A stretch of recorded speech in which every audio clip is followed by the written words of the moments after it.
सभी साथियों को मेरा नमस्कार। मैंने थोड़ा सा ये सोच के कि टीजीटी पीजीटी में भी जो ग्रामर का पोर्शन है उसमें अलंकार जितने भी उसमें टॉपिक दिए गए हैं उस पर भी वीडियो बनाने का थोड़ा सा एक प्रयास है छोटा सा। तो आज मैं अलंकार के टॉपिक को लेकर आप लोगों के समक्ष आई हूँ। इसमें मैंने केवल उन प्रश्नों को रखा है जो प्रश्न बनने की संभावना है, अतिरिक्त इसमें कुछ भी नहीं रखा है। अलंकार का टॉपिक बहुत बड़ा टॉपिक है। एक कोशिश की है कि इससे अगर प्रश्न बन जाए तो एक प्रश्न उत्तरी वे में इतनी चीज़ें हमें याद होनी चाहिए अलंकार से। तो आइए आज देखते हैं अलंकारों को। तो अलंकार क्या है? सबसे पहले जो एक सामान्य परिभाषा हमारे सामने आती है कि अलंकार क्या है, तो एक डेफिनेशन है अलंकरोति इति अलंकार। चाहे इसको अलंकरोति इति अलंकार कह लीजिए, चाहे अलंकृतिर अलंकार। तो ये परिभाषा है, किसकी है ये प्रश्न बन सकता है। तो ये वामन की परिभाषा है। किसकी परिभाषा है? तो वामन की ये परिभाषा है। तो अगर सीधे सीधे प्रश्न बनता है कि अलंकरोति इति अलंकार ये किसने कहा है, या अलंकृतिर अलंकार ये किसने कहा है, तो ये वामन ने कहा है। तो यहाँ पर जो शब्द इन्होंने दिया है कि अलंकरोति इति अलंकार, तो यही अलंकार की क्या है? परिभाषा है। क्या कहता है कि जो सुंदरता को बढ़ाता है वही क्या है? अलंकार है। अब देखिए यहाँ पे एक छोटा सा जो एक परिभाषा निकल के आती है, हम एक एग्जाम्पल देते हैं कि जैसे कोई स्त्री अगर आभूषण पहन रही है और वो सुंदर लगेगी, है ना। तो इसमें एक कहा जाता है कि जिस प्रकार से कोई स्त्री अगर आभूषण गहना पहन लेती है वो सुंदर लगती है, या वो आभूषण उसके शरीर की शोभा को बढ़ाते हैं, उसी प्रकार जब हमारे साहित्य में जो काव्य और गद्य जो रूप होते हैं, इसमें से काव्य की शोभा बढ़ाने वाले जो तत्व रहते हैं उन्हीं को क्या कहा जाता है? अलंकार कहा जाता है। तो परिभाषा सटीक बैठती है कि अलंकरोति इति अलंकार, यानी कि जो काव्य की शोभा बढ़ाते हैं वो आभूषण क्या होते हैं? अलंकार होते हैं, यानी कि अलंकार काव्य के आभूषण हैं, ऐसे समझिए। तो यहाँ पे दूसरी बात ये भी ध्यान में रखनी है कि जैसे स्त्री अगर अधिक मात्रा में अलंकारों का प्रयोग करे या आभूषणों का, कोई भी चीज़ अच्छी नहीं होती है, अगर वो चीज़ अति होती है तो उसमें वो कुरूप भी दिखने लगती है। तो यही चीज़ काव्य में भी लागू होती है। अगर किसी काव्य के अंतर्गत अलंकारों की ही भरमार कर दी जाए तो वो फिर सरस नहीं रहते हैं, वो फिर उसकी स्थिति को बिगाड़ देंगे, फिर वो काव्य क्या रहेगा? रुचिकर नहीं रहेगा। तो ये भी हमको ध्यान रखना है। आगे देखिए, अलंकार शब्द का व्यापक प्रयोग किसने किया था? सीधे प्रश्नोत्तरी वे में मैंने ये किया है। मैं फिर भी आप लोगों को फिर से पुनः बता रही हूँ कि जो प्रश्न बन सकते हैं अलंकारों से, मैं उसको यहाँ पे उठाया है केवल, और जो व्याख्यात्मक ढंग से रहता है वो बुक में रहता ही रहता है। जिससे प्रश्न बन सकते हैं, केवल उन प्रश्नों के वे से मैंने इसको बनाने का प्रयास किया है। तो आप लोग इसको केवल प्रश्नोत्तरी वे में सुनिए कि किसमें कौन सा प्रश्न बन सकता है। अब देखिए, दूसरा प्रश्न के तौर पे आ सकता है कि अलंकार शब्द का व्यापक प्रयोग किसने किया है और किस रचना में किया है। तो ये जो व्यापक प्रयोग, ध्यान रखिएगा, व्यापक प्रयोग, केवल इतना ध्यान रखिए, अलंकारों का व्यापक प्रयोग करने वाले हैं केशवदास, और इनकी जो रचना है कविप्रिया, उसमें बहुत सारे अलंकारों का प्रयोग हुआ है। अगला देखिए, अलंकार की महत्ता सिद्ध करने वालों में कौन से कवि आते हैं। यहाँ पे जो अलंकार हम पढ़ते हैं उसमें जो महत्ता सिद्ध की है अलंकारों की, वो कौन कौन से आते हैं। तो ये सारे नाम हमें याद होना चाहिए। हो सकता है कि इसमें एक नाम गलत डाल दें और वो हमको बाहर करना रहेगा। तो इसमें वामन तो है ही, उन्होंने अलंकरोति इति अलंकारः कहा है। तो इसके अलावा भामह हैं, उद्भट हैं, दंडी हैं और रुद्रट हैं। इनका नाम आता है जो अलंकारों की महत्ता को सिद्ध करते हैं। अब देखिए, अलंकार का शाब्दिक अर्थ क्या है। जनरली हम जानते हैं कि इसका अर्थ आभूषण कहा जाता है। तो इसके अतिरिक्त भी सजावट या श्रृंगार, ये शब्दों को अभी हमको ध्यान रखना चाहिएगा। अगर आभूषण न देखे, वहाँ पे सजावट या श्रृंगार दे दें, तो भी ये अलंकार का क्या होगा? अर्थ होगा। अगला देखिए, साहित्य शास्त्र में अलंकार शब्द का प्रयोग किस अर्थ में किया जाता है। साहित्य शास्त्र में, साहित्य में काव्य के रूप में होता है, ये हमें पता है। तो इसलिए अर्थ उत्तर हो जाएगा काव्य सौंदर्य के लिए, यानी कि काव्य की सुंदरता बढ़ाने के लिए होता है। ठीक है, अगर साहित्य की बात आती है और साहित्य शास्त्र में अलंकारों का प्रयोग कहाँ पे होता है? गद्य में तो होता नहीं है। तो क्या निकल के आ जाएगा? उसके काव्य सौंदर्य को बढ़ाने के लिए प्रयोग किया जाता है। अब देखिए, काव्य को रमणीयता प्रदान करते हैं तो सीधे प्रश्न पूछा जाए कि काव्य को रमणीयता प्रदान करते हैं, रस करते हैं, छंद करते हैं, अलंकार करते हैं, तो हमें पता होना चाहिए कि जो रमणीयता, आनंद जो लाते हैं वो कौन होते हैं? अलंकार होते हैं। तो यहाँ पे रमणीयता शब्द से अलंकारों को ध्यान रखना है। आगे देखिए, अलंकार की व्युत्पत्ति किससे हुई है? आजकल ऐसे प्रश्न बहुत बन रहे हैं कि इसमें कौन सा प्रत्यय लगा हुआ है और कौन सा इसमें कैसी संधि हुई है, कितने इसमें उपसर्ग आए हुए हैं। इस तरह से एक वर्ड जैसे वो व्याकरण दे दें या संधि दे दें या समास दे दें, इसमें इस तरह से पूछा जाता है कि इसकी संधि क्या होती है या इसमें कौन सा प्रत्यय आया है, या ये पूछा जाता है कि इसमें कितने प्रकार के उपसर्ग आए हैं। तो उसी तरह का एक है कि अलंकार जो शब्द है ये कैसे बना हुआ है। तो ये कैसे बना है ये देखिए, अलम है, म आधा रहेगा तो हलंत लग जाएगा, क्री धातु है और घ इसमें प्रत्यय है। तो तीनों ध्यान से, अलंग करोति इति अलंकारा जो हम पढ़ते हैं इसमें अलम है, क्री है और घ है, ये इसमें प्रत्यय लगा हुआ है। तो क्री धातु है और अलम हो गया। तो अलम, क्री और घ से ये बना हुआ है, अर्थ इसका आभूषण होता है। अब पूछा जाएगा कि अलंकार संप्रदाय के प्रवर्तक कौन कहे जाते हैं। तो संप्रदाय जहाँ पूछा जाएगा, ठीक है, अलंकार के साथ संप्रदाय लगेगा और उसके प्रवर्तक पूछे जाएंगे तो कौन हो जाएंगे? वामन। वामन का समय कितना है? तो 6ठी शताब्दी है।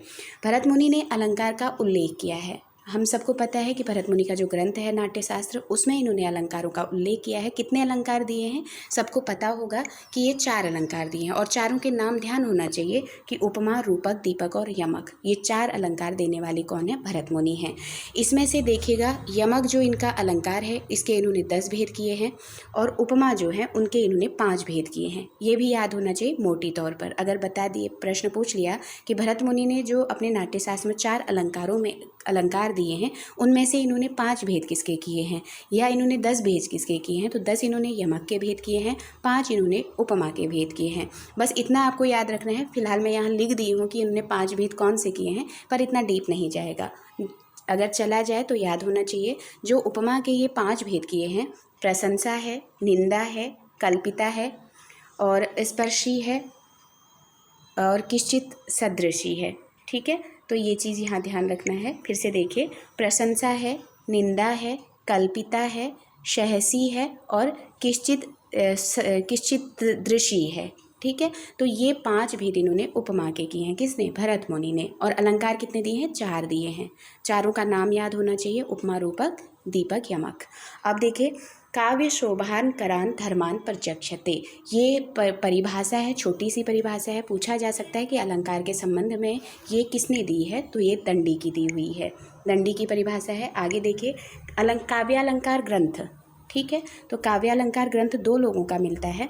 अभी आगे के वीडियो में मैं उसको डालूंगी, लेकिन अभी यहाँ पे भामा है, शायद दूसरे रुद्रट हैं शायद काव्यालंकार, लेकिन कंफर्म नहीं है, फिर भी मैं पता करके उसको डालूंगी। काव्यालंकार ग्रंथ ये भामा का है।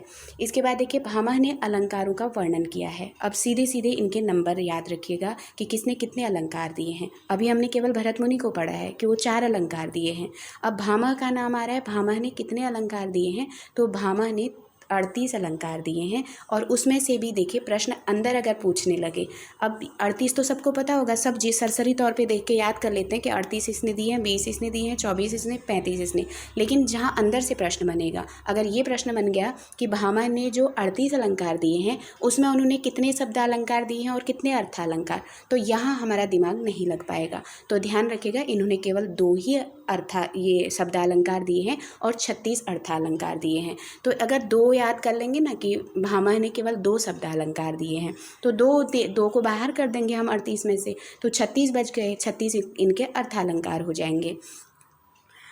आगे देखिए, और जो इन्होंने शब्दालंकार दिए हैं 2, उसमें अनुप्रास और यमक, ये 2 शब्दालंकार है। और 36 अर्थालंकार बहुत ज़्यादा हैं, इसलिए वहाँ पे जाने की ज़रूरत नहीं है, क्योंकि उनके नाम नहीं पूछा जाएगा। बस 2 ये दिए हैं शब्दालंकार। हाँ, ये पूछा जा सकता है कि भामा ने जो अलंकार 38 अलंकार दिए हैं उसमें से 2 शब्दालंकार कौन से माने हैं, तो अनुप्रास और यमक को माना है।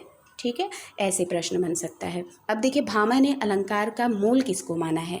अब ये मूल हर एक जो हुए हैं पाश्चात्य काव्यशास्त्री, उन्होंने अपने अपने हिसाब से जो काव्यशास्त्र के हुए हैं संस्कृत काव्य शास्त्र के।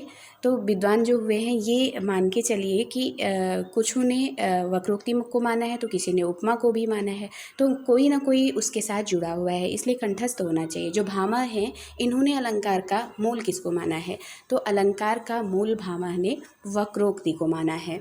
अब दंडी ने अलंकारों का कितना वर्णन किया है, कि दंडी के अनुसार कितने अलंकार हैं, तो 39 39 इनके अनुसार हैं।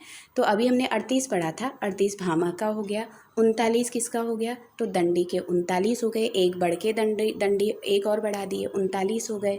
अब 4 किसने दिए थे, तो 4 भरत मुनि ने दिए थे। नंबर याद करिएगा।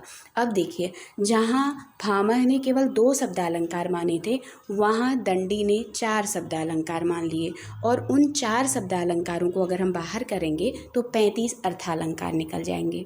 ठीक है, तो ये प्रश्न बन सकता है कि दंडी ने कितने शब्दालंकार माने हैं, तो दंडी ने 4 शब्दालंकार माने हैं। चारों के नाम पूछ सकता है कि दंडी के अनुसार 4 शब्दालंकार कौन से माने गए हैं, क्योंकि इनकी संख्या कम है, इसलिए प्रश्न यहाँ से उठा सकते हैं। अब 35 अर्थालंकारों में से प्रश्न नहीं उठेगा क्योंकि बहुत ज़्यादा है, तो इसलिए ध्यान रखिएगा कि शब्दालंकार जो 4 दंडी के द्वारा माने गए हैं वो क्या है, अनुप्रास, यमक, चित्र और प्रहेलिका। अभी हमने ध्यान दिया था ना कि उन्होंने अनुप्रास और यमक ही दिया है, केवल 2 ही शब्दालंकार दिए थे, दोनों में सेम है, इसलिए इसमें कंफ्यूज नहीं होइएगा। क्योंकि जो चित्र और प्रहेलिका है ये दंडी ने और ऐड किया है, और दोनों में भामा ने भी अनुप्रास को माना है, यमक को माना है, इन्होंने भी अनुप्रास और यमक को लिया है, लेकिन 2 और ऐड कर दिए इन्होंने।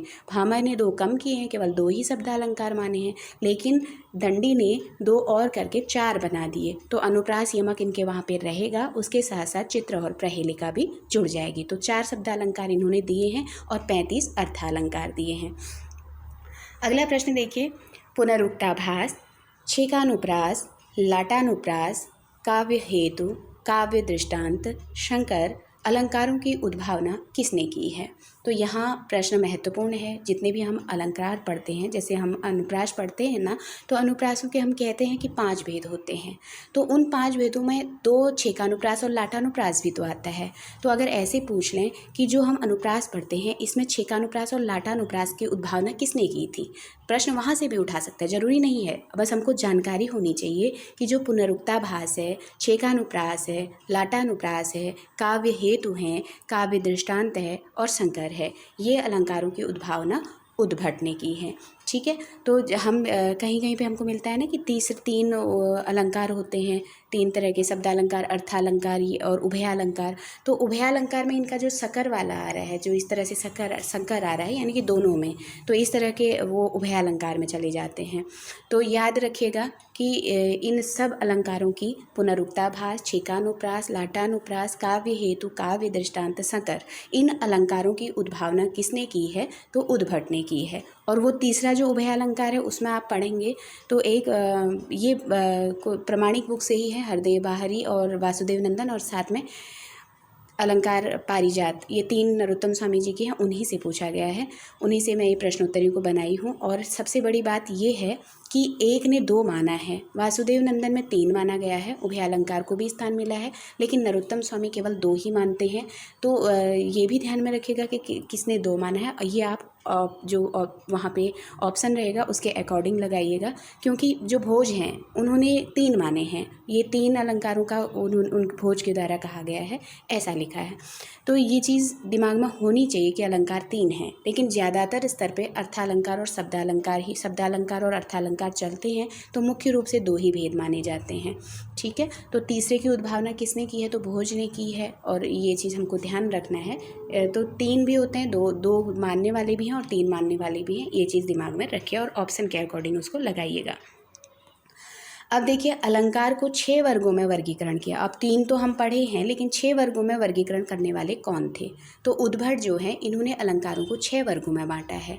ठीक है, ये और ज़्यादा नया तथ्य है कि हम तो अलंकारों का जब वर्गीकरण करते हैं, जब भेद करते हैं, तो हम अलंकारों को 2 या 3 भागों में बांटते हैं, लेकिन कौन से हैं जिन्होंने 6 वर्गों में वर्गीकरण किया है, तो उद्भट है। उद्भट का नाम याद करना है।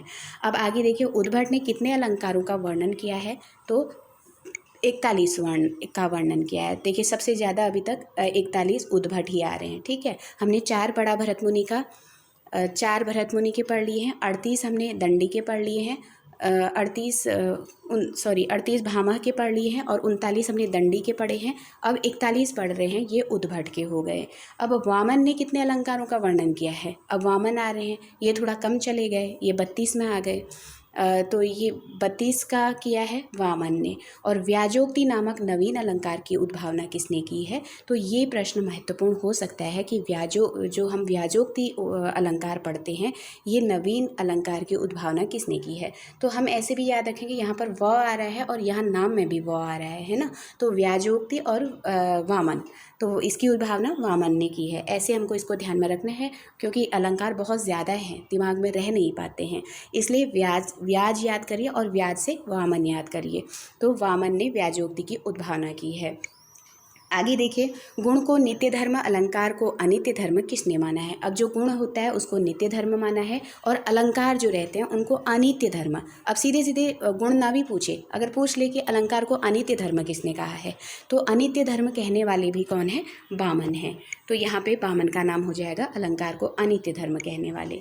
आगे देखिए, वक्रोक्ति को अर्थालंकार में परिगणित कर किस आचार्य ने उसे सादृश्य में उत्पन्न होने वाली लक्षणा के रूप में परिभाषित किया है? बहुत मोस्ट प्रश्न है।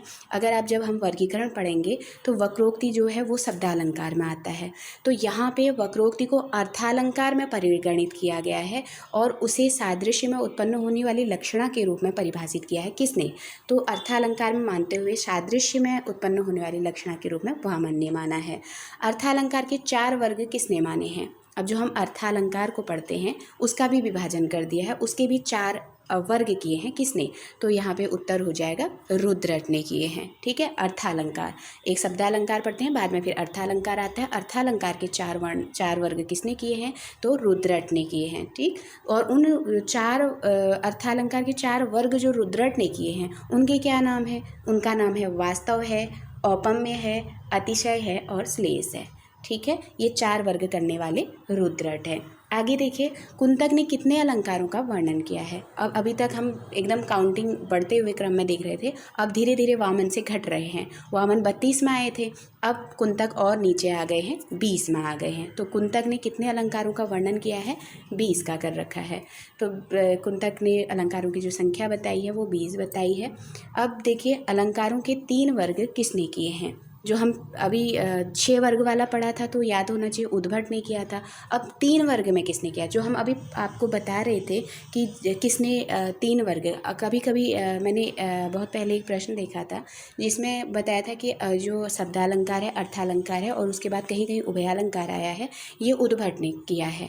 तो मुझे नहीं मिला कि उद्भट ने किया है। उद्भट ने तो 6 किया है, 6 वर्ग किए हैं। जबकि मुझे जो प्रश्न का उत्तर मिला है वो ये मिला है कि जो भोज हैं, ये भोज हैं और इन्होंने 3 वर्ग में किया है, बाह्य, आभ्यंतर और उभय। कैसे नाम से इन्होंने 3 वर्ग में डिवाइड किया है अलंकार को? बाह्य, आभ्यंतर और उभय। अब बाह्य से तात्पर्य शब्दालंकार से है, आभ्यंतर से तात्पर्य अर्थालंकार से है और उभय से अर्थ है उभयालंकार से। अब आप ही बताइए कि जहाँ शब्द को देख करके अर्थ आएगा तो शब्दालंकार है, यानी कि बाह्य रूप में है। अब जहाँ अर्थ निकालेंगे जब कोई चीज़ का, तो आभ्यंतर, हमको अंदर से अर्थ निकालना पड़ेगा, तो अर्थालंकार है और उभयालंकार है। ये 3 को वर्गीकरण करने वाले कौन हैं? तो भोज हो गए।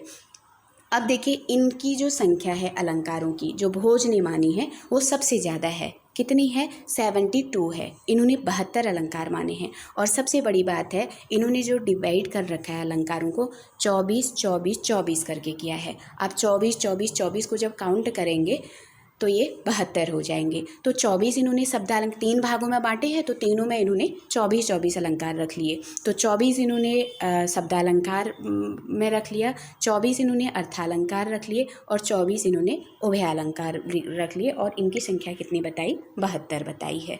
तो ये चीज़ ध्यान रखना है भोज के अनुसार। अब देखिए, प्रबंधालंकार की उद्भावना किसने की थी? अब देखिए, हम पढ़ते हैं कि अभी इससे पहले हमने जब प्रश्न पढ़ा था कि काव्य सौंदर्य को बढ़ाने वाले तत्वों को अलंकार कहते हैं। ठीक है, अब यहाँ गद्य की भी उद्भावना हो रही है। गद्य में भी अलंकारों का प्रयोग की बात किसने की थी?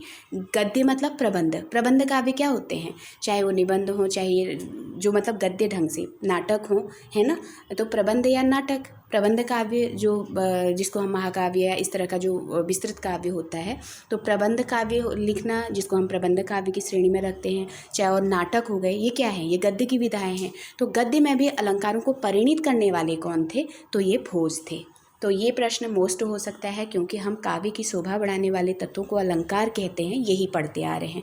तो यहाँ पर अगर ऑप्शन में काव्य होगा तो हम लोग काव्य को टिक कर सकते हैं, और इसलिए ध्यान रखना है कि गद्य के लिए किसने इसको कहा था, तो भोज ने कहा था।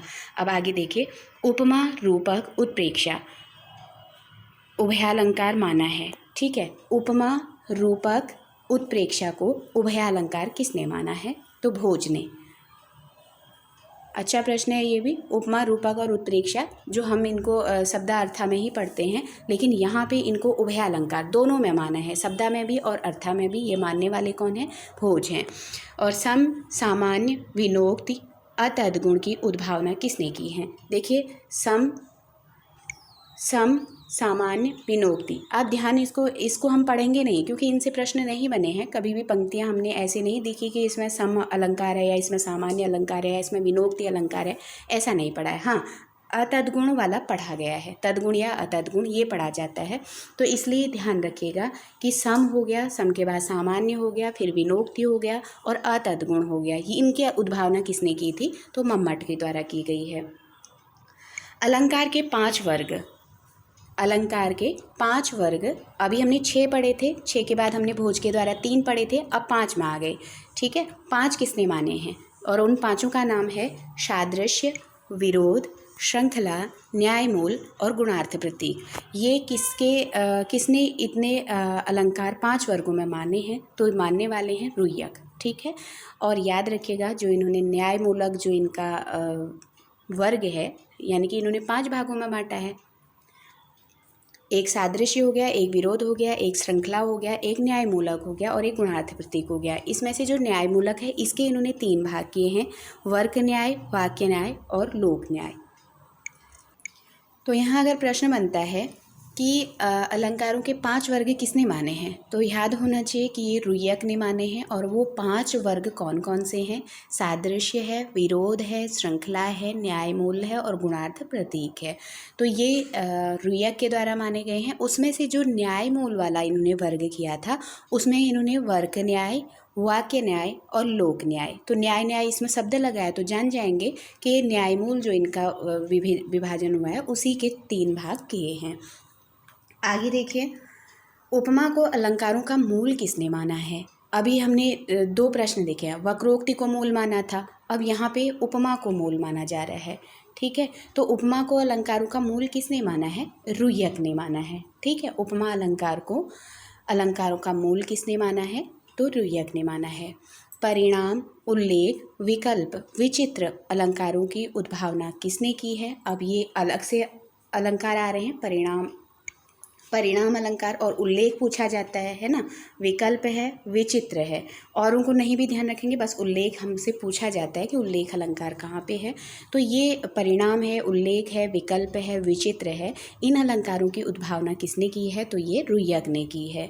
अलंकार निरूपण की ऋजु व संक्षिप्त शैली का प्रवर्तन किसने किया है। अब प्रश्न क्या है कि जब अलंकार निरूपण होते हैं उसकी ऋजु व संक्षिप्त शैली का प्रवर्तन, अच्छा प्रश्न है, ऋजु और संक्षिप्त शैली, इसका प्रवर्तन करने वाले कौन हैं, तो जयदेव हैं। ठीक है, और जयदेव की जो ये ऋजु और संक्षिप्त शैली है, अगर प्रश्न ऐसे बन जाए कि अलंकार निरूपण में ऋजु और संक्षिप्त शैली का जो संक्षिप्त शैली है अलंकार निरूपण की, ऋजु व संक्षिप्त शैली, ठीक है, ये किसकी है, तो हमको याद होना चाहिए कि जयदेव ने निकाली है। ठीक है, जयदेव प्रवर्तक हैं इसके। लेकिन अगर प्रश्न ऐसे बन जाए कि अलंकार निरूपण में ऋजु और संक्षिप्त शैली का प्रयोग हिंदी साहित्य में किस काल के अंदर हुआ है, तो रीतिकाल के कवियों के द्वारा इसका अनुकरण किया गया है। तो महत्वपूर्ण प्रश्न है ये भी, इसको ध्यान रखिएगा। ऋजु और संक्षिप्त शैली, अलंकार में ऋजु और संक्षिप्त शैली का प्रवर्तन जो जयदेव द्वारा हुआ है, इसका प्रयोग हिंदी साहित्य में किस काल के अंतर्गत होता है, तो रीतिकाल के अंतर होता है। अगला प्रश्न देखिए, निश्चय अनुकूल नवीन अलंकारों की उद्भावना किसने की थी। अब एक निश्चय अलंकार हो गया और एक अनुकूल अलंकार हो गया। इससे भी विशेष मतलब नहीं है कि ये अलंकार, मतलब जब हम जो पंक्तियां पढ़ते हैं उसमें ये पूछा जाता है, ये भी आज तक नहीं बना हुआ है। बस हमको केवल ये याद रखना है कि जो निश्चय और अनुकूल है, इस नवीन अलंकारों की उद्भावना किसने की थी, तो विश्वनाथ ने की थी। हम जब पढ़ते हैं ना कि अलंकारों की संख्या मतलब कोई काउंटेबल नहीं है, उसको गिना नहीं जा सकता है। अब इस तरह से हर एक कहीं विश्वनाथ ने, कहीं रुयक ने, कहीं रुद्रट ने, जो ये विद्वान हुए हैं इन्होंने अलग अलग तरीके से उद्भावना की है, तो उनकी संख्या बढ़ जाती है। ठीक है। अब एक नया है तिरस्कार, तो ये अकेला है। ठीक है, ये भी ध्यान रखिएगा। जो तिरस्कार नवीन अलंकार है, इसकी उद्भावना किसने की है। अब तिरस्कार सुनने में ही अजीब सा लग रहा है ना कि किसी चीज़ का तिरस्कार करना, तो तिरस्कार भी एक अलंकार है। इसकी उद्भावना किसने की है, तो जगन्नाथ ने की है। तो इसमें ध्यान रखेंगे कि तिरस्कार किस अलंकार की उद्भावना करने वाले पंडित राज जगन्नाथ हैं। अब देखिए, सत्याध्यवशीति नामक अलंकार की उद्भावना किसने की है, तो ये भी जगन्नाथ हैं। तिरस्कार और सत्याधिवशति किसके अलग हैं, तो ये जगन्नाथ के हैं। तो इतने प्रश्न हमारे अलंकारों से संबंधित थे। तो ये सब अलंकारों में याद होना चाहिए कि किसने कितने अलंकार दिए हैं, किसने कौन सी परिभाषा दी है। थोड़ा बहुत इससे प्रश्न उठ सकते हैं। अब हम पढ़ेंगे अलंकारों के भेद। तो ध्यान रखिएगा, अलंकारों के भेद, अलंकारों के मुख्यतः तो दो ही भेद माने जाते हैं, एक शब्दालंकार और एक अर्थालंकार।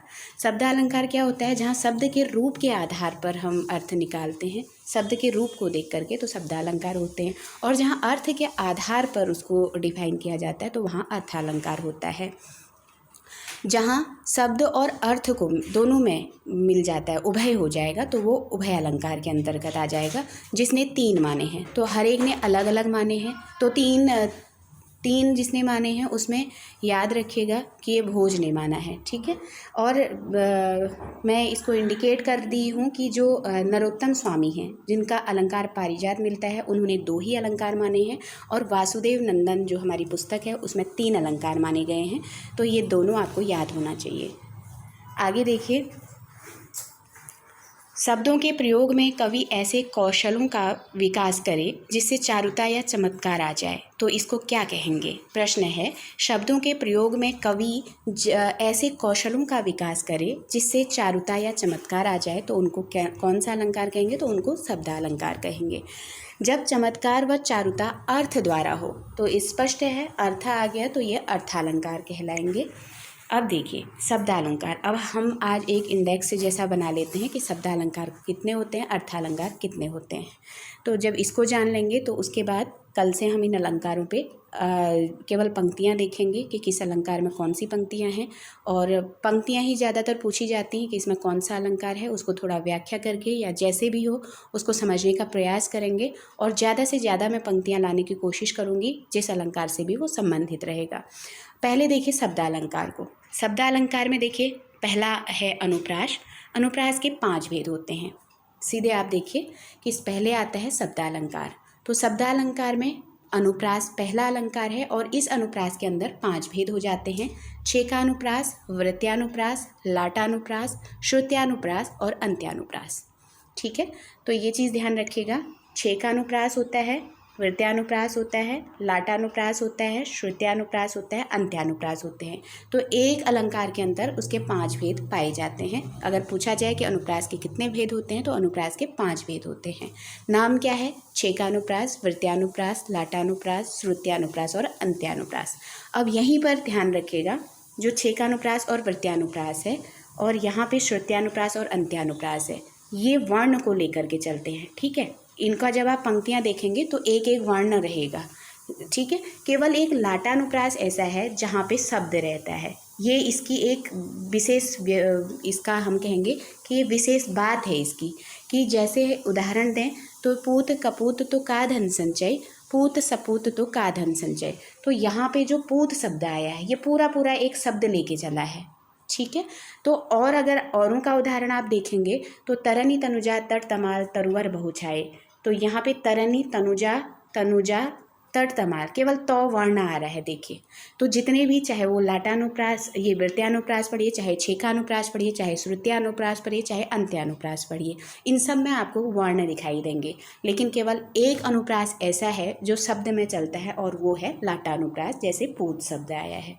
तो इसमें मैं इसलिए बता रही हूँ कि अगर जिसने पढ़ा भी होगा तो वहाँ पे कंफ्यूज करने के लिए ये कह सकते हैं कि अनुप्रास का वह कौन सा भाग है जो वर्ण पे न चलकर शब्द में चलता है। तो ये चीज़ नया हो जाएगा और जल्दी दिमाग में नहीं आएगा कि पूछा क्या जा रहा है। आधी गलती हम समझे नहीं रहते हैं, तब हम उसको गलत कर देते हैं।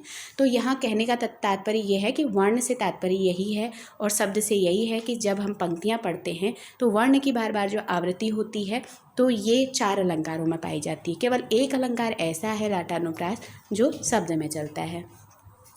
अब आगे देखिए, पहला एक अनुप्रास तो हमने पढ़ लिया कि शब्दालंकार के अंतर्गत अनुप्रास आया। दूसरा हम पढ़ रहे हैं यमक। ठीक है, यमक ये भी शब्दमूलक होते हैं। एक शब्द के एक से अधिक अर्थ आएंगे और दोनों का अलग अलग अर्थ होगा। ठीक है, तो यहाँ पर ध्यान रखना है कि ये भी, इसके भी 2 भेद होते हैं। एक जैसे सभंग यमक होता है और एक अभंग यमक होता है। इसमें भी केवल सभंग और अभंग करके ही चलेगा। तीसरा भेद जो है श्लेष जो है ये भी शब्दमूलक है। इसमें भी अभंग और सभंग करके चलता है। ठीक है, मतलब एक बार इनकी जो पंक्तियाँ रहती हैं श्लेष और यमक की, कहीं कहीं पर आपको चाहे एक साथ वर्ड दे देंगे और तोड़ के होगा, तोड़ के अर्थ निकालना होगा, या कहीं कहीं पे अलग अर्थ रहेगा जिसको तोड़ा नहीं जाएगा। ठीक है, तो इसको जब मैं इस खास अलंकार के बारे में ही बात करूँगी तो वहाँ पे अच्छे से इसको क्लियर करूँगी। बस केवल एक मोटा मोटा इसके बारे में जानना है कि श्लेष और यमक का जब इसको बांटेंगे तो अभंग और सभंग में जैसे श्लेष बट रहा है वैसे ही यमक भी बांटा जाता है। ठीक है, आगे देखिए, वक्रोक्ति भी शब्दमूलक है इसलिए शब्दालंकार में ये चल रहे हैं। ठीक है, शब्दालंकार में चल रहे हैं। वक्रोक्ति शब्दालंकार में पढ़ेंगे। पुनरुक्ति प्रकाश जहाँ एक ही शब्द की दोबारा से आवृत्ति होती है। वही उक्ति रिपीट होती है, तो पुनरुक्ति, जैसे धीरे बोला उसके बाद पुनः धीरे बोलूँगी तो ये पुनरुक्ति अलंकार है। ठीक है, और अब पुनरुक्ताभास से तात्पर्य है केवल आभास होगा कि यहाँ पे वही चीज़ कही जा रही है लेकिन उसका अर्थ दूसरा निकलेगा। ठीक है, वो चीज़ नहीं कही जाती है। ठीक है, आभास होने पे हमें जब पंक्ति यहाँ पे पुनरुक्ति और पुनरुक्ताभास दोनों कन्फ्यूजन कराती है, क्योंकि जब आप उसको सुनेंगे तो ऐसा लगेगा कि यहाँ पे पुनरुक्ति है लेकिन वास्तव में वहाँ पे पुनरुक्ति नहीं होती है। जब उसका अर्थ किया जाता है तो उसमें उसका दूसरा ही अर्थ निकल के सामने आता है। ठीक है, तो एक तरह से आभास का होता है सुनने में, लेकिन जबकि वहाँ पे पुनरुक्ति अलंकार नहीं होता है, केवल आभास होता है। अगला देखिए, विप्सा अलंकार। विप्सा भी शब्दालंकार के अंतर्गत आता है, ये भी शब्द रूपक है। तो इस तरह से ये 7 अलंकारों को कहा जाता है कि ये शब्दालंकार 7 होते हैं। अगर कभी प्रश्न में पूछा जाता है, और ये मुझे बुक में मिला भी है कि शब्दालंकार कितने होते हैं, तो शब्दालंकार 7 होते हैं। 100 से शब्दालंकार और 100 से 7, ऐसे याद करिए। लेकिन एक जगह चित्रालंकार को दोनों में शामिल किया गया है। तो ये भी याद रखना है कि चित्रालंकार, जब मैंने इसके बारे में पढ़ा था तो उसमें ये लिखा गया था कि चित्रालंकार एक उभय अलंकार, मतलब दोनों में आता है, शब्दा में भी और अर्था में भी। इसलिए ज़्यादातर अगर इसकी कहते हैं ना कि ज़्यादा झुकाव किसकी तरफ है, तो इसको जो ज़्यादा झुकाव है वो शब्दालंकार में किया गया है। इसलिए 8वें अलंकार के रूप में इसको केवल माइंड में रखिएगा कि चित्रालंकार भी है जिसको शब्दालंकार में रखा गया है। ये तो हो गए 8 अलंकार। 7 अलंकार आप यहाँ ध्यान रखिएगा जो हम विप्सा तक पढ़ चुके हैं, लेकिन एक अलंकार के रूप में चित्रालंकार है जिसका झुकाव शब्दालंकार की ओर ज़्यादा बताया जाता है। अब देखिए अर्थालंकार। अर्थालंकार कितने हैं देखिए, पहले तो साम्य मूलक, उपमा और उत्प्रेक्षा। ठीक है, अब ये साम्यता दिखाने वाले रहते हैं। इनको क्या कहा जाता है ये भी पकड़िएगा। जैसे हम सीधे पढ़ते हैं ना उपमा अलंकार, जैसे हम सीधे पढ़ेंगे उपमा अलंकार ये अर्थालंकार है, उत्प्रेक्षा अलंकार ये अर्थालंकार है, विरोधाभास ये अलंकार है, असंगति ये अलंकार है। लेकिन ये भी ध्यान रखिएगा जो उपमा और उत्प्रेक्षा हैं ये साम्य मूलक में आते हैं। अगर प्रश्न बन गया कि किस तरह के अलंकार हैं ये उपमा और उत्प्रेक्षा, तो ये साम्य मूलक अलंकार कहलाते हैं। अब विरोधाभास और असंगति कैसे हैं? देखिए इसमें विरोध की भावना आती है तो ये विरोध मूलक अलंकार है, वहाँ विरोध वाला वर्णन होगा, या असंगति होगा, मेल नहीं होगा ना। असंगति भी एक तरह से विरोध ही है, तो इनको विरोध मूलक अलंकार कहते हैं। अगर प्रश्न बन गया कि विरोध मूलक अलंकार किसको कहते हैं, अगर केवल अलंकार के बारे में जानकारी रखेंगे तो वो चीज़ कठिन हो जाएगी। तो इसलिए ध्यान भी रखिए कि विरोध मूलक अलंकार भी होते हैं। तो विरोध मूलक अलंकार किसको कहा गया है? तो विरोधाभास अलंकार को हो गया, असंगति अलंकार को हो गया, इनको विरोध मूलक अलंकार कहते हैं।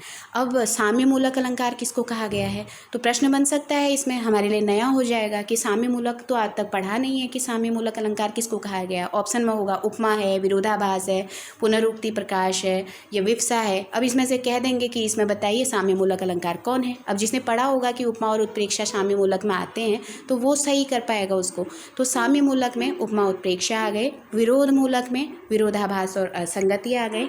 अब इसके बाद श्रृंखला मूलक, जो श्रृंखला को एक क्रिएट करते हैं, तो एकावली, एक अलंकार है एकावली, ये श्रृंखला मूलक में आती हैं। इसके बाद है तर्क न्याय मूलक। तो तर्क न्याय मूलक में कौन से आते हैं? काव्यलिंग अलंकार है, तद्गुण है और मिलित है। ठीक है, ध्यान रखिएगा, काव्यलिंग, तद्गुण और मिलित, ये तीन अलंकार जो हैं ये तर्क न्याय मूलक कहे जाते हैं। इसके बाद है उपमेयोपमा, यानी कि उपमेय और उपमा दोनों, ये उपमेयोपमा एक अलंकार है। ठीक है, उपमेय और उपमा दोनों आ रहा है इसमें, ये एक अलंकार है, ये भी अर्थालंकार है। रूपक, रूपक अर्थालंकार है। प्रतीप अलंकार, ये भी अर्थालंकार है।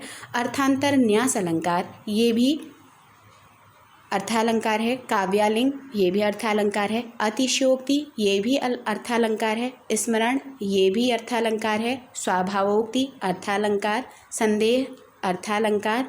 विभावना अर्थालंकार। भ्रांतोपनुति अर्थालंकार। तुल्योगिता अर्थालंकार। उल्लेख अर्थालंकार है। विनोक्ति अर्थालंकार है। परिकारांकुर, ये भी अर्थालंकार है। दृष्टांत, ये भी अर्थालंकार है। अतद्गुण, जो हम अभी विद्वानों की परिभाषा वहाँ पे अतद्गुण दिया था ना, जो मैंने कहा था कि हम इसको पढ़ेंगे, ये आता है, तो अतद्गुण हो गया। ठीक, मालोपमा, ये भी अर्थालंकार है। उन्मीलित, उन्मीलित ये भी अर्थालंकार है। अन्वय, अन्वय ये भी अर्थालंकार है। विशेषक, व्यतिरेक, यथासंख्य, भ्रांतिमान, व्याजोक्ति, अपनुति, गूढ़ोक्ति, दीपक, समुच्चय, सहोक्ति, सार, प्रतिवस्तुपमा, निर्दर्शना, समासोक्ति, अत्युक्ति, विशेषोक्ति, व्याजस्तुति, परिकर, सामान्यक, परिसंख्या, मुद्रा, लोकोक्ति और छेकोक्ति। देखिए इतने सारे अलंकार और प्रत्ययनीक इतने अलंकार जो हैं ये अर्थालंकार में आते हैं। अब इसके बाद हमको केवल ध्यान देना है कि जो नवीन पाश्चात्य अलंकार हुए थे, ठीक है, अब ये चार जो हुए थे ये नवीन पाश्चात्य अलंकार थे। इसमें एक मानवीकरण है, एक विशेषण विपर्यय है और एक ध्वन्यर्थ व्यंजना है। ये नवीन पाश्चात्य अलंकार हुए थे। मानवीकरण हम अलंकार पढ़ते हैं, ये भी नवीन पाश्चात्य अलंकार, और विशेषण विपर्यय है और ध्वन्यर्थ व्यंजना है, ये सब अर्थालंकार के अंतर्गत आते हैं। इसलिए इनकी कोई काउंटेबल संख्या नहीं है कि ये कितने हैं, और भी हो सकते हैं, लेकिन मुख्यतः 3 किताबों में मुझे जितने मिले थे उतना मैंने यहाँ पे इंक्लूड किया है। तो ये रहे हमारे शब्दालंकार और अर्थालंकार। अब कल से हम इसमें से जितने भी जो पेपरों में मैंने देखा है कि किस किस से प्रश्न बन रहा है, तो जो अलंकार से प्रश्न बनाया है मुख्यतः उन्हीं अलंकारों को ले करके उनसे संबंधित जितनी भी पंक्तियाँ होंगी उसको समझेंगे और कोशिश करेंगे कि वो सारी पंक्तियाँ हमको याद रहें और उससे बाहर कोई पंक्ति नहीं आएगी। अगर कोई नई पंक्ति बनती है तो अलग बात है, वरना जितनी भी पंक्तियाँ पूछी गई हैं और जितनी भी उस अलंकार से संबंधित पंक्तियाँ मुझे किताब में मिलती हैं, मैं उनको एक साथ इंक्लूड करके उसको कल उस पर पढ़ेंगे। और अगर वीडियो आपको अच्छी लगी हो तो आप ज़रूर इसको कमेंट के माध्यम से कहिए। एक बल मिलता है, आगे को कार्य करने का मन भी करता है। और अगर आप लोगों का इसमें अच्छा कमेंट आए तो मैं ज़रूर इसमें आगे के वीडियोज़ बनाऊँगी। नहीं तो ज़्यादा आप समझदार हैं। बहुत बहुत धन्यवाद। यहीं पे आज हमने केवल समझा है कि कितना अलंकार है। अब कल से विशेषतः अलंकार को लेके चर्चा होगी। चलिए, धन्यवाद।